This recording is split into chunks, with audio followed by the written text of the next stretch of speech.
Israel has struck back at Iran. That was according to 3 Reuters sources on Friday.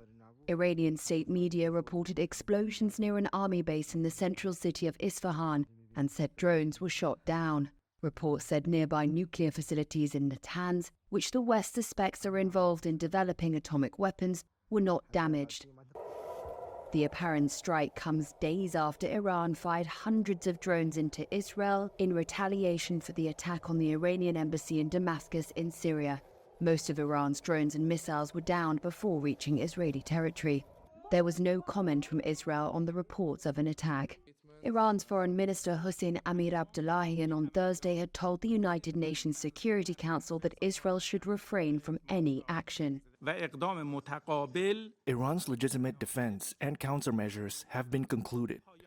Therefore, the Israeli regime, the terrorist Israeli regime, must be compelled to stop any further military adventurism against our interests. Certainly, in case of any use of force by the Israeli regime and of violating our sovereignty, the Islamic Republic of Iran will not hesitate a bit to assert its inherent right to give a decisive and proper response to it, to make the regime regret its actions.